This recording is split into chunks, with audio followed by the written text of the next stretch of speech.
Assalamualaikum warahmatullahi wabarakatuh.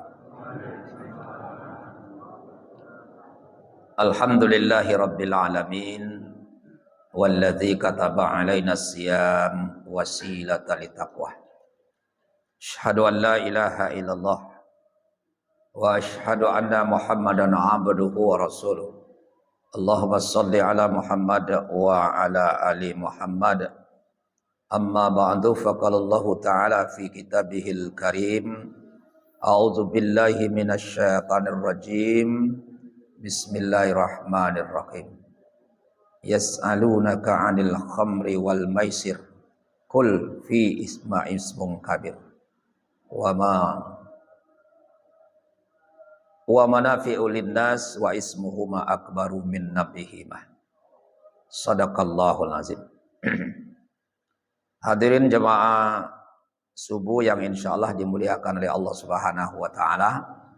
Kembali kita bersyukur alhamdulillah pada pagi hari ini kita sempat hadir dalam rangka kita melaksanakan salah satu kewajiban kita sebagai hamba Allah, yaitu melaksanakan salat berjemaah pada subuh hari ini. Semoga apa yang telah kita lakukan dan apa yang akan kita lakukan semuanya kita ingin mencari dan mendapat ridho dari Allah Subhanahu wa taala. Amin.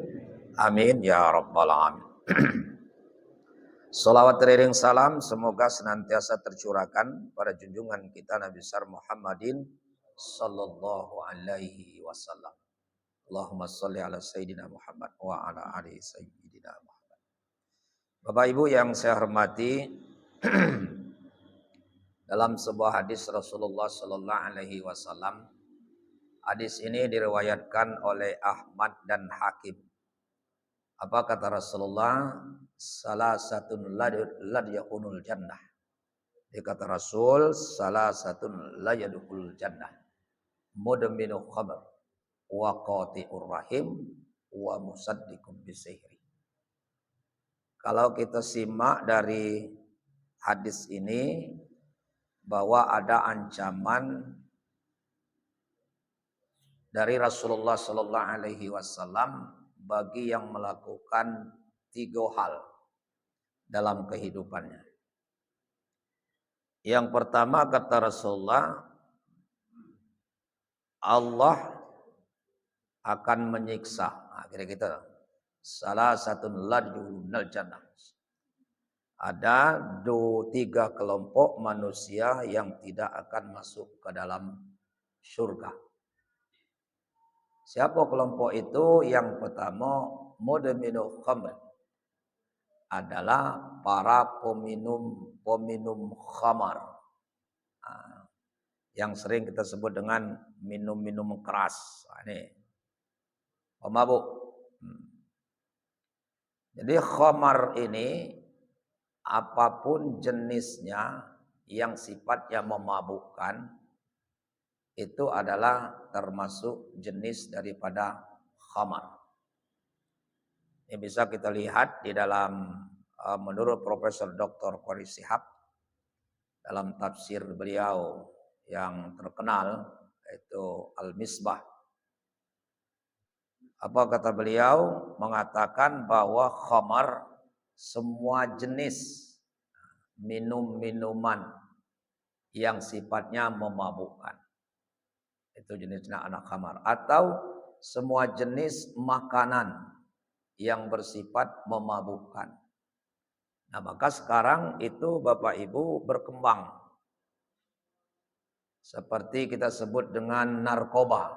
Nah, jadi narkoba. Narkoba itu hanya istilah, bukan zaman Nabi istilah narkoba itu belum ada. Kalau dulu pernah istilahnya naza. Kemudian berkembang lagi namanya nabza. Kini lah berubah menjadi narkoba. Banyak macam-macam. Dia ada singkatan. Narkoba, narkotika, psikotropika, dan zat adiktif lainnya. Nah, jadi ini singkatan narkoba. Nah, Bapak Ibu yang saya hormati, jenis minuman keras ini kita sudah sama tahu bahwa semenjak zaman Arab kuno, jadi sudah jadi kesenangan orang Arab, sudah jadi minuman pokok, kira-kira begitu. Samalah kalau kita di dusun dulu, kalau ada tamu belum ditermasuk tamu yang terhormat kalau belum disuguhi kopi. Kelak dulu masalah senang atau tidak dengan kopi, pokok suguh kopi dulu. Karena itulah yang gampang. Kalau kita nak masak juada, lama, apalagi nak masak kelicua, lama lagi kan itu. Peristiwa sama, nak masak ini dulu, apa namanya tuh pisang dulu, nak merendam berasnya dulu, lama. Tapi kalau kopi, apalagi zaman sekarang itu lebih gampang lagi. Kalau dulu paling dimasak sebentar, ini disuguhkan. Akhirnya ke begitulah. Nah kalau zaman-zaman Arab seperti dulu, siapa yang datang disuguhkan minuman. Suguhkan minuman. Dan sifatnya minuman itu adalah minumnya yang memabukkan. Nah memang Bapak Ibu sekalian, asal muasalnya dulu, memang minuman ini tidak mabuk. Ya, tapi karena mereka ini sudah kebanyakan, jadi mabuk. Seperti ganja. Ganja itu tidak dilarang. Tidak dilarang, Pak. Tapi setelah ganja itu dikeringkan, ternyata ganja itu luar biasa berbahaya. Dulu di Aceh itu bumbu ini, bumbu gulai, ya ibaratnya kalau kita bumbu gulai pelus. Belum kalau lemak, kalau pelus itu belum denjuk bumbu seperti itu. Akhirnya gitu. Karena memang dia tidak memabukkan. Tapi karena dia sudah diolah, dikeringkan, nah sehingga dia sudah termasuk jenis tanaman yang dilarang di negara kita ini. Padahal menurut penelitian Bapak Ibu sekalian, ada yang lebih sadis daripada ganja tadi. Jadi kalau Bapak Ibu nanam namanya kecubung, itu sudah diteliti. Itu lebih ganas. Kecubung itu lebih ganas lagi. Asal pacak ngolahnya. Lebih ganas itu daripada narkoba dan daripada ganja tadi. Ini. Nah maka Bapak Ibu sekalian, karena ini sudah jadi minuman-minuman biasa bagi mereka, sehingga Allah untuk memberantas kebiasaan ini sulit. Akhirnya gitu. Sulit itu sebenarnya bukan sulit bagi Allah. Sulit bagi mereka untuk menerima. Itu sudah pasti. Bahwa kita memberantas kebiasaan itu Bapak Ibu bukan segampang. Bahwa kalau kita berdakwah di suatu daerah, suatu tempat, kita harus betul-betul mengetahui psikologi dakwah. Tidak langsung kita hantam.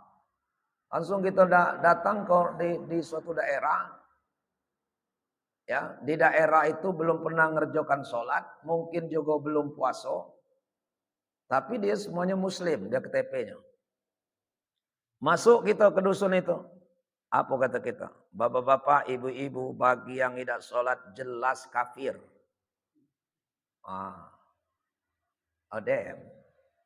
Bisa kita selesai atau kita ditinggalkan. Jangan harap kita akan datang lagi ke situ.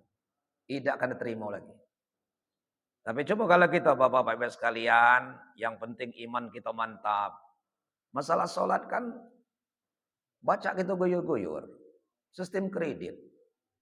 Tahun ini peci dulu sholat maghrib. Tahun depan sholat isya. Tahun depan sholat subuh. Tahun depan asar. Tahun zuhur. 5 tahun kredit selesai. Daripada yang ngeridet ada, lunas tidak. Kalau tidak sekaligus saja. Ayo sampai mati dia sama sholat. Jadi yang model itu harus betul-betul kita ya sampaikan secara pelan-pelan. Nah, karena Allah pun melarang suatu kebiasaan itu tidak sekaligus. Maka boleh kita lihat dalam tafsir Ibnu Al-Arabi. Kata beliau bahwa cara Allah menurunkan tentang larangan khamar itu 3 kali berturut-turut. 3 tingkatan. Nah, itu 3 tingkatan. Jadi bukan gampang, bukan begitu cepat langsung dilarang, tidak. Nah, jadi 3 tingkatan dulu, 3 waktu.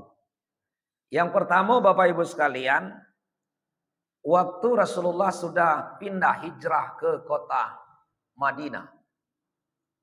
Nah, dalam satu riwayat Rasulullah SAW sedang di Madinah, ada sekelompok orang sedang minuman keras, kemudian mereka main judi, dan biasanya 3 kawannya nih, minuman keras, judi, perempuan.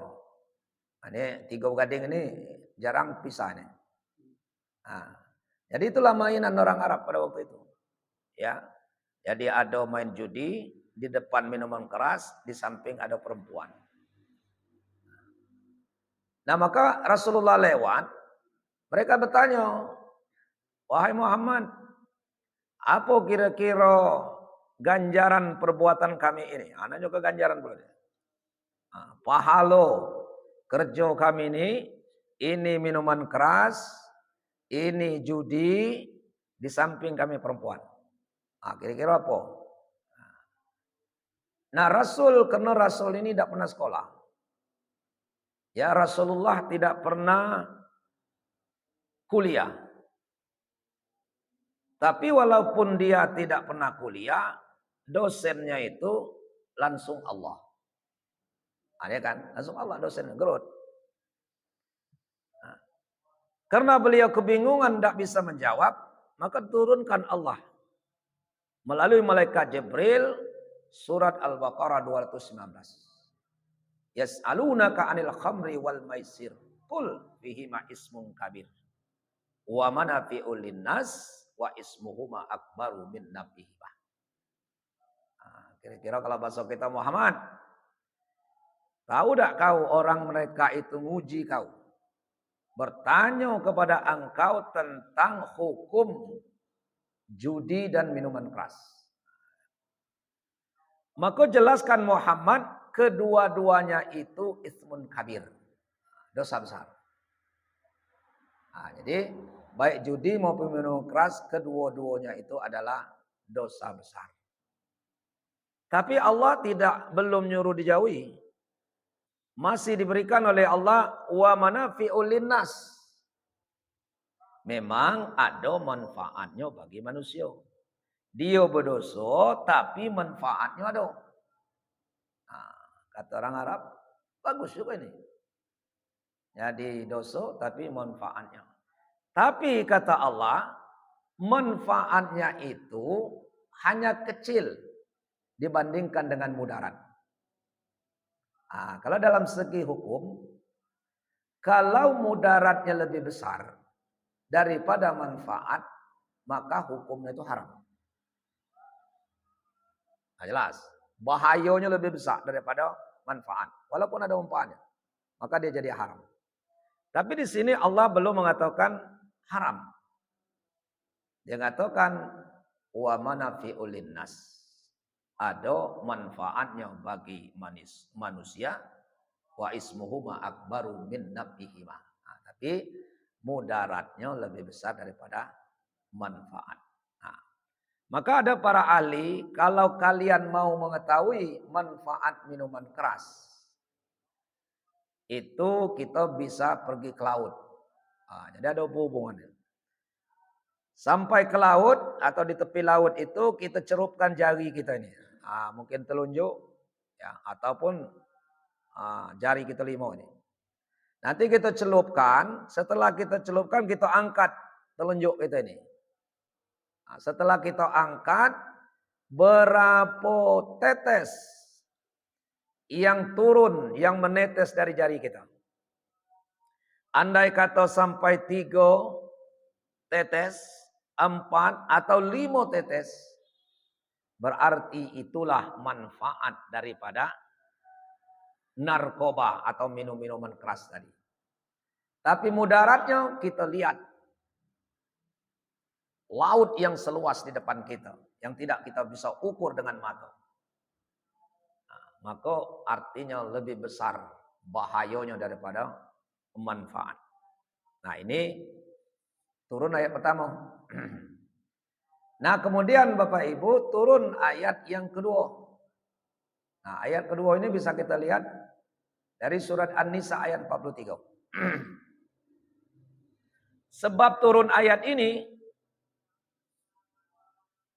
di dalam suatu riwayat namanya Abdurrahman bin Auf. Nah, jadi kalau kita istilah kita ini ngadakan jamuan di rumah beliau. Diundanglah para sahabat pada waktu itu. Setelah diundang, para sahabat ini disuguhkan minuman, dibagikan minuman tadi. Minuman keras tadi, karena memang sudah minuman utama. Dibagi. Setelah itu mereka minum bersama. Setelah minum, nampaknya jemaah ini teler galau. Tinggal berkelintuan. Ini kan, teler. Nah, dalam keadaan suasana teler, waktu sholat pun sampai. Nah, maka mereka sholat. Yuk kita sholat kira-kira. Waktu sholat sampai. Sholatlah mereka sholat berjemaah. Kemudian dalam suatu riwayat itu Imam Ali yang menjadi imam pada waktu itu. Nah, setelah dia baca Fatihah masih bagus, masih lurus. Walaupun sempoyong-sempoyongan. Masih selesai sampai walad dhalin. Kemudian dia baca surat Al-Kafirun. Berputar-putar. Ya. Qul ya ayyuhal kafirun. La a'budu ma ta'budun. Nahnu na'budu ma ta'budun. Akhirnya itu bunyinya. Jadi artinya bahaya itu. Apa kata bacaan Imam Ali itu? Katakanlah orang-orang kafir. Aku tidak akan menyembah apa yang kamu sembah. Nahnu na'budu ma ta'budun. Kami akan menyembah apa yang kamu sembah. Kusut. Ayat itu kusut. Jadi aku tidak akan menyembah apa yang kamu sembah. Tapi baris yang selanjutnya kami akan menyembah apa yang kamu sembah. Seharusnya aku atau kami tidak akan menyembah, kamu pun tidak akan menyembah. Enak juga. Ada ini aku tidak akan menyembah, tapi kami sebanyak ini nyembah apa yang kamu sembah. Itu akibatnya. Karena baca ayat sedang teler. Sama kira-kira sedang ngantuk. Jadi imam ngantuk. Mana-mana orang ngerayau. Ya. Nah, maka turun ayat. Ya, turun ayat. Ya ayyuhalladzina amanu la taqrabus shalah wa antum sukara hatta ta'lamu ma taqulun. Hei orang-orang yang beriman, janganlah kamu melaksanakan salat. Memang taqrabu itu artinya mendekati. Jangan kamu mendekati salat, jangan kamu mengerjakan salat sedangkan kamu dalam keadaan mabuk.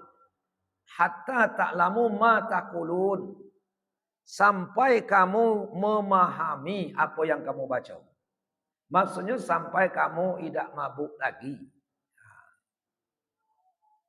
Nah, maka ada orang menerjemahkan ayat ini, ya menafsirkan ayat ini, katanya tidak sah kalau kita sholat, kita tidak ngerti apa yang dibaca. Karena menafsirkan tidak berdasarkan asbabun nuzul. Padahal maksud dengan ayat ini sebab turunnya itu masalah minuman keras.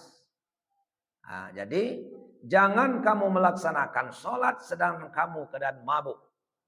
Kapan boleh?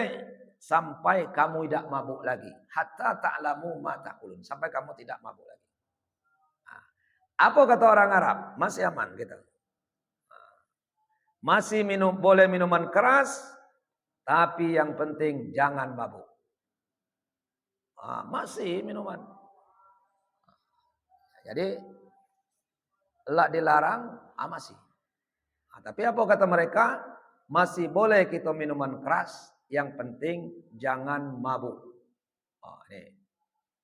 Nah, maka Bapak Ibu sekalian, Allah menurunkan ayat yang ketiga. Nah, jadi 3 kali. Bayangkan. Ya, larangan-larangan yang lain tidak sampai 3, ini 3 kali. Nah, kita lihat yang terakhir itu ayat pemungkas. Kita lihat dalam surat Al-Maidah ayat 90. Nah, ini. Oh, kata Allah, ya ayyuhalladzina amanu innamal khamru wal maisiru wal ansubu wal azlamu rijsun min amali syaitan fajtanibuhu la'allakum tuflihun. Wahai orang yang beriman, sesungguhnya khamar, ya, judi, menyembah berhala, mengundi nasib, itu perbuatan rijsun, perbuatan najis, perbuatan kotor. Apa kata Allah? Min amali syaitan. Itu kerja setan.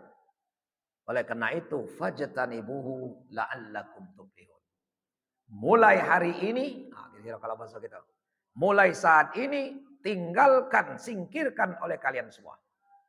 Kalau kalian ingin menjadi orang yang beruntung. Ada larangan. Amat judi, mengundi nasib itu suatu perbuatan yang terkutuk min amali syaitan. Itu adalah kerja setan. Oleh karena itu, fajtanibuhu la'allakum tuflihun.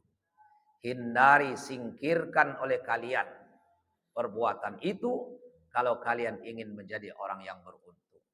Maka dalam suatu riwayat setelah turun ayat ini, Bapak Ibu sekalian, ya, ibarat kita di Indonesia ini diletakkan minuman keras di jalan raya itu digilas oleh alat berat. Habis, tuntas. Nah, maka di situ tidak boleh kita cari-cari minuman keras. Sedangkan merokok aja di situ Bapak sekalian itu main kucing-kucingan. Ya, tidak bisa kita secara umum. Aneh. Nah, maka Bapak Ibu sekalian, itulah cara Allah Subhanahu wa taala memberantas kebiasaan yang dilakukan oleh orang Arab pada waktu itu. Nah, sama dengan kita, kalau ada kebiasaan yang ada di masyarakat kita, mari kita berantas dengan pelan-pelan. Ya, jangan sekaligus. Jadi ada istilah kita dulu, ibarat kita narik rambut di dalam tepung. Cak mana tepungnya ini jangan melibaran, rambutnya jangan putus. Maka sulit nih. Jadi rambut dalam tepung, cak mana caranya nih? Tepungnya jangan hancur, rambutnya jangan putus. Nah, itu sulit nariknya. Nah, tentu begitu juga kita. Jadi kalau kita menyampaikan sesuatu, jangan diberatkan dulu. Kita cari yang ringan-ringan. Begitu juga. Nah, ini ditiru di Indonesia ini oleh Wali Songo. Tiru. Tidak langsung Bapak Ibu sekalian, dulu tradisi-tradisi kita, yang umat Islam ini banyak yang dilakukan oleh yang bukan ajaran Islam. Diberantas oleh Wali Songo tidak sekaligus. Seperti kalau dulu Bapak Ibu sekalian ada musibah. Jadi mereka berdatangan kepada kelompok orang yang atau keluarga yang kena musibah tadi. Mulai sampai mereka mulai nyusun tempat hiburan. Karena ini kena musibah kan. Tempat judi, tempat minuman keras, panang perlu nyabung ayam, disusun. Memang enak, ngumpulnya enak, rami orang tadi, tiap-tiap ada orang musibah, semuanya berdatangan. Yang maksud mungkin perasaannya akan menghibur orang yang kena musibah tadi. Tapi banyak seni-seni yang mereka anggap itu suatu yang bagus. Mereka adakan main judi, minuman keras, dan lain sebagainya. Kata Wali Songo, kalau begini, macam mana nih? Ya, apa langsung diberantas? Haram. Singkirkan perbuatan ini. Jangan kamu main. Tapi apa? Pokoknya yang ngumpul-ngumpul bagus.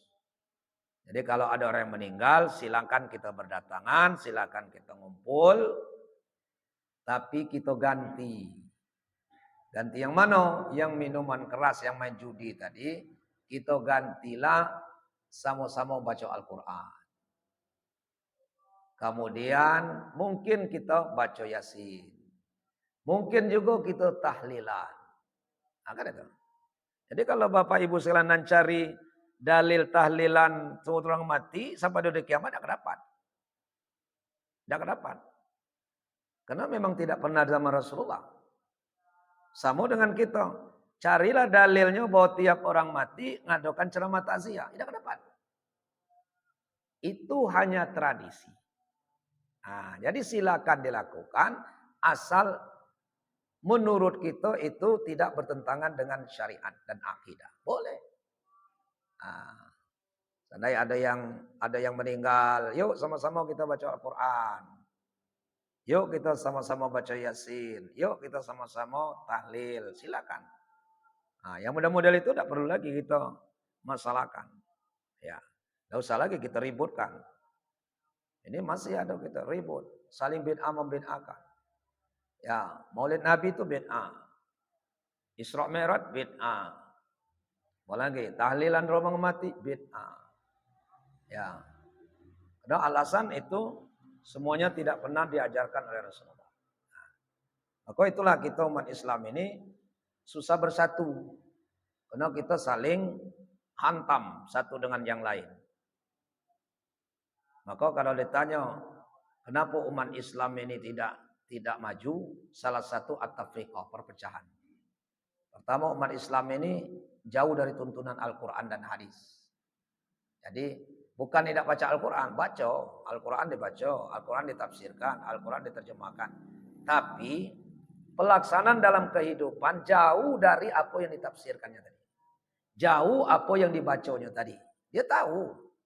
Hukum judi itu tahu. Hukum minuman keras tahu. Tapi masih dilakukan, itu maksudnya. Jauh dari tuntunan. Nah kemudian adalah at-taqlid. Umat Islam masih sering babi buta belajar beribadah tanpa ilmu pengetahuan. Kalau Bapak tidak percaya, berangkatlah haji dan umroh. Kalau Bapak pergi atau Ibu pergi ke Mekah, antara syirik dengan iman itu tidak tahu, campur baur. Yang mana iman, yang mana syirik, tidak tahu. Karena ngapa? Melaksanakan haji tanpa ilmu pengetahuan. Tidak melalui belajar manasik dulu. Begitu juga apalagi umroh. Naftar hari ini, berangkat besok. Kebila munasiknya. Ya. Sampai situ dia nengok. Ada orang seperti itu ngikut pula. Ya. Yang aneh-aneh itu. Waktu tawaf aja Bapak Ibu itu yang ringan aja waktu tawaf. Bahwa kita tawaf itu batal tawaf kita apabila kita memegang Ka'bah. Hanya dua sudut yang boleh dipegang. Pertama kita mau tawaf itu adalah mencium Hajar Aswad. Atau memegang. Tapi kata Rasul, kalau memang sulit cukup melambaikan tangan. Dengan Bismillahirrahmanirrahim Allahu Akbar sebagai ganti kita mencium Hajar Aswad. Bahwa kalau kita tidak cium itu orang nanti tawaf. Nah, jadi dari zaman dulu Rasul sudah membayangkan ini akan terjadi kesulitan. Maka Rasulullah tidak memaksakan. Nah kemudian di Rukun Yamani.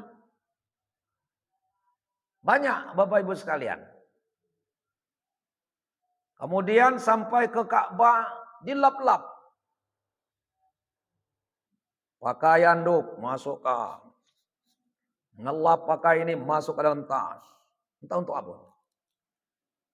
Nah dulu Ka'bah itu ada kainnya. Agak panjang. Bila haji rinting. Nama bahasa kita. Kebila-bila kawan guntingnya tak tahu. Maka kini tak baca lah dinaikkan. Nah untuk apa itu? Maka saya katakan antara syirik dengan iman itu jauh-jauh tidak jauh beda. Lewat makam Ibrahim dilap-lap. dicium-cium. Anak kak ngaku. Nah ini contoh. Kemudian waktu sa'i Bapak Ibu sekalian, selesai dia dari Safa ke Marwah, mungkin sudah putaran terakhir, ada di Safa itu, di Marwah itu, beton itu besar, lebih lemari itu. Sebelum dia selesai, sebelum dia tahallul, itu diciumnya, dipeluk-peluknya. Oh, bukan magis menangis. Nah, ngapa? Karena tidak berangkat umroh dan haji, tidak belajar dulu. Rekreasi kemana? Ke Jabal Rahmah. Jabal Rahmah itu dulu Bapak Ibu sekalian, warnanya putih. Gara-gara ditulisi terus, jadi hitam. Datang kawan, dicatnya hitam. Bingung kawanan cari tinta putih. Macam-macam, ya Allah jodohkanlah aku dengan si anu. Ya Allah ceraikanlah aku dengan si anu. Aku nak dapat si anu. Macam-macam di tiang itu. Apa namanya di tugu itu tadi. Nah itu contoh. Kemudian dia berdoa, doa ngadap ke tugu tadi. Nah, padahal kita sunat berdoa itu madhab ke kiblat, bukan ngadap ke tugu. Nah, itu contoh yang kecil-kecil aja. Nah, maka memang kita perlu ilmu. Jadi salah satu bahwa kemunduran umat Islam itu adalah taklid. Ya, ngikut babi butuh. Banyak deh. Jangan kita ikuti kalau mentang-mentang di orang Arab, wah ini kita ikuti, belum tentu. Nah, contoh Bapak Ibu sekalian, waktu saya umroh beberapa minggu yang lalu, kan hari Jumat itu. Nah, hari Jumat imam membaca alif lam tanzil.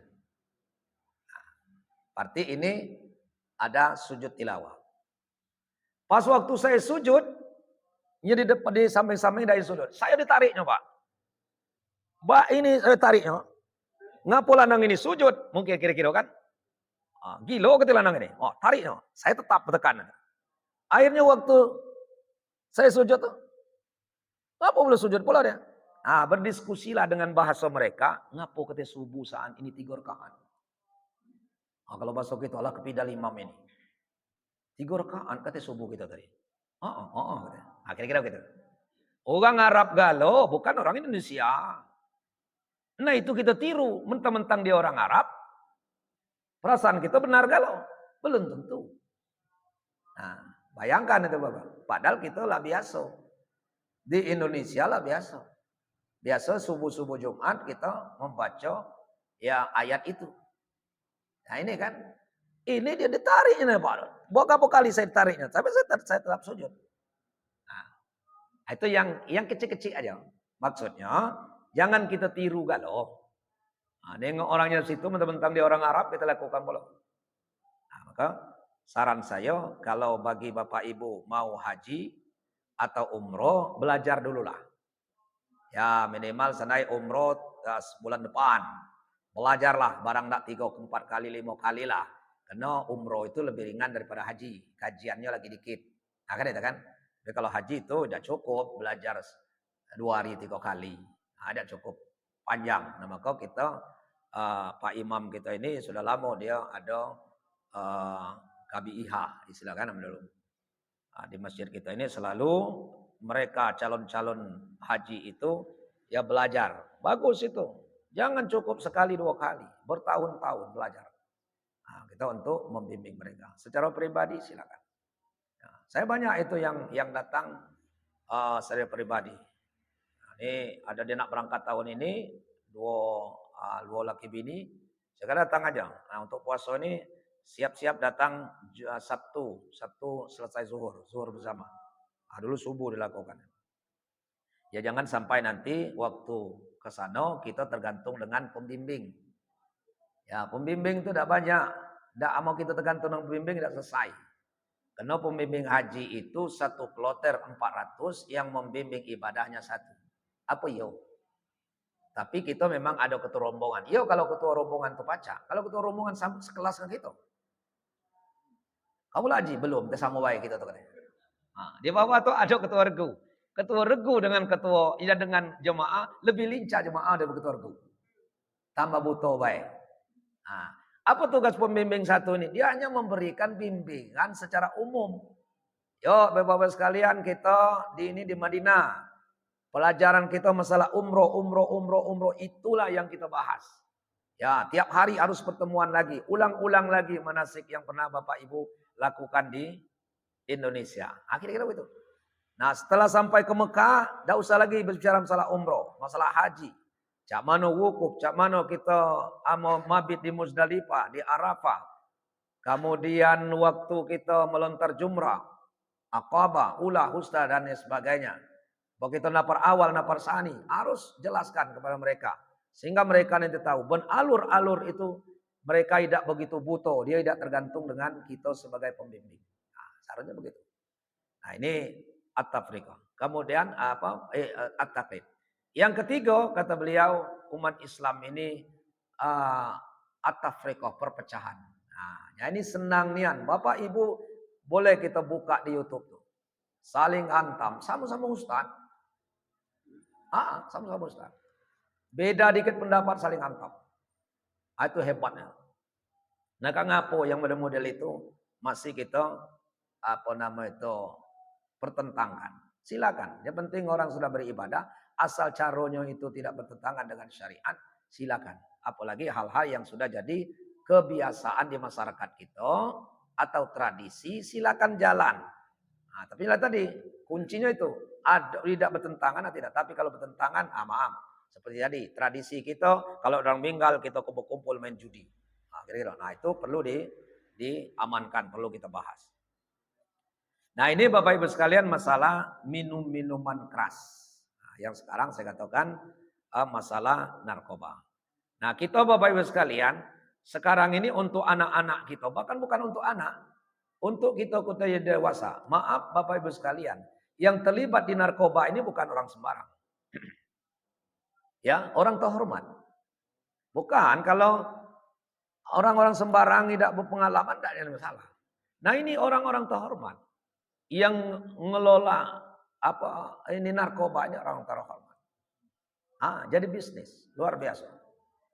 Bahkan sudah masuk ke ibu-ibu rumah tangga.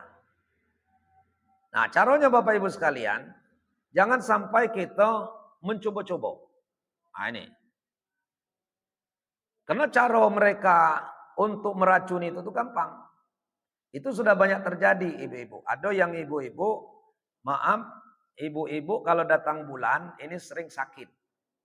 Nah, ada orang yang menawarkan, ada bu katanya obatnya. Apa obatnya? Aku dulu itu juga. Dikasihnya lah jenis pil narkoba tadi. Tahu-tahu memang iya. Tidak merasa sakit lagi. Bulan depan minta lagi. Akhirnya sudah kecanduan. Nah, ternyata yang diberikan mereka adalah jenis narkoba. Gitu luar biasa Bapak. Nah, saya sering dulu pernah ngikuti penataran tentang ini dari diutus dari Polda tahun 2005 kalau salah ke Jakarta. Ini ada pesan-pesan mereka itu. Sandai bapak-bapak, ibu-ibu, mobil. Nah, ini pertama nih.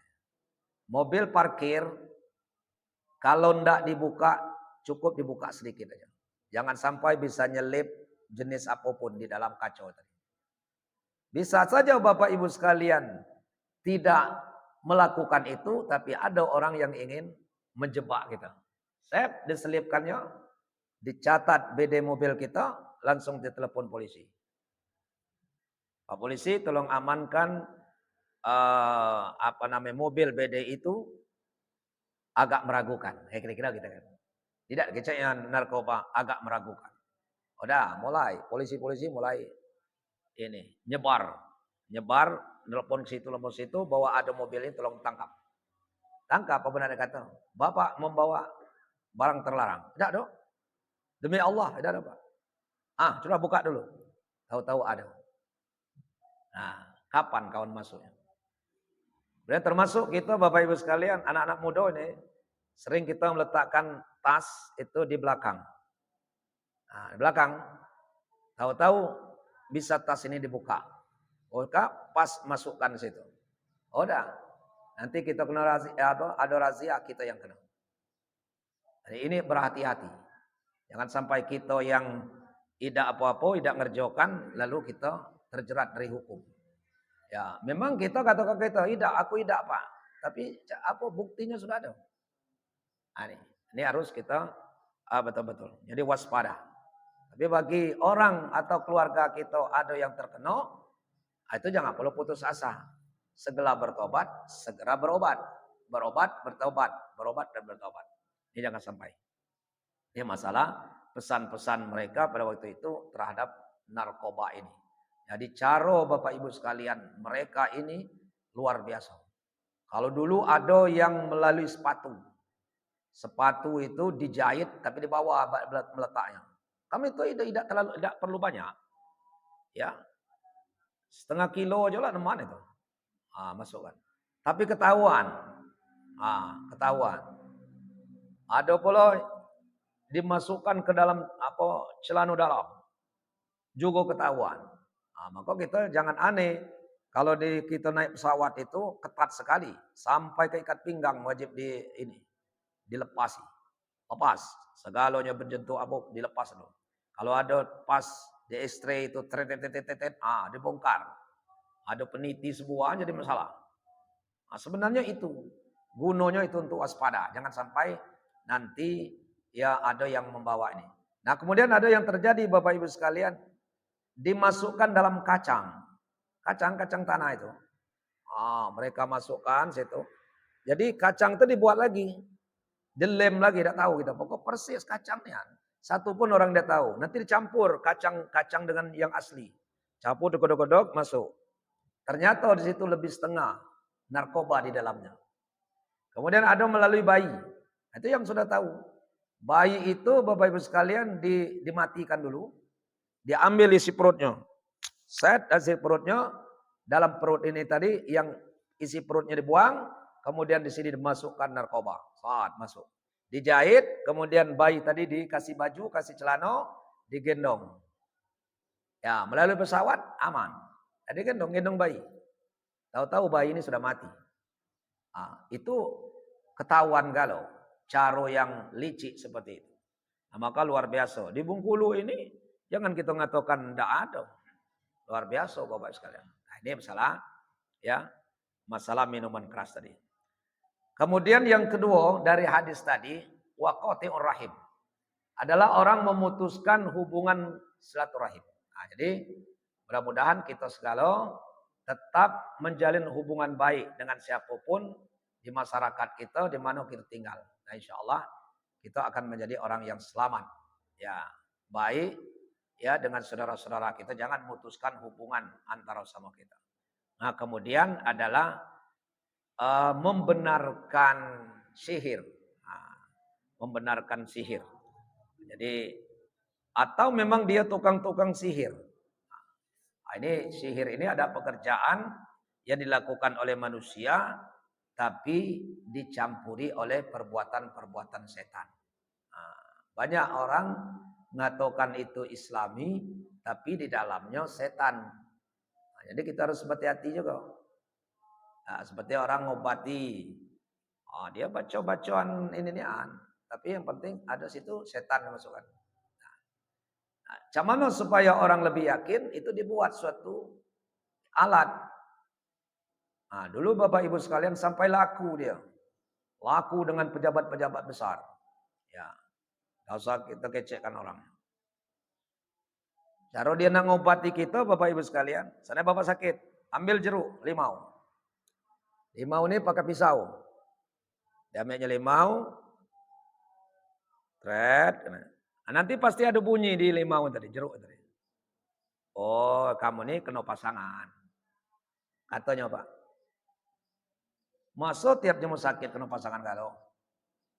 Jadi yakin kita nih, oh pantas aku tidak sembuh-sembuh penyakit. Pasangan buktinya. Nah, mana cara ngambilnya? Cara ngambilnya harus dihisap. Harus dihisap ibu-ibu. Bayangkan itu. Tidak bisa kita bayangkan kalau yang sakit itu perempuan. Apa kira-kira bayangan bu?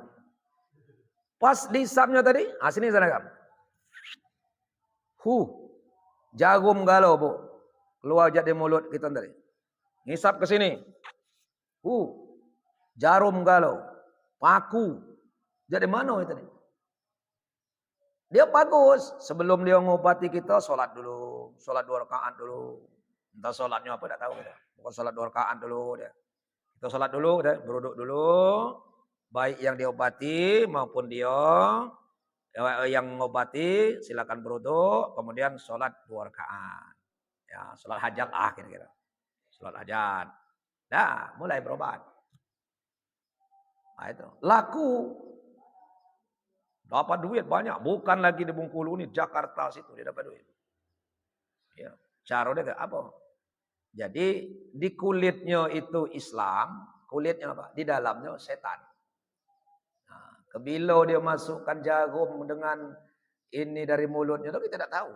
Kita tidak nampak Bapak Ibu. Tapi kenyataannya betul. Ya ini, betul. Keluar dari mulutnya tuh, habis ngisap di kulit kita tadi. Dan memang ada bekasnya.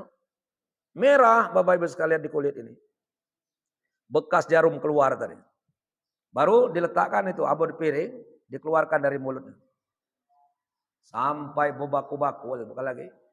Ngapa tidak kemati? Orang katanya kita sebenarnya ini jarum galau dalam badan kita nih. Nah, kapan dia masukkan dari mulutnya tadi kita tidak tahu. Boleh Bapak tengok nih, tengok nih.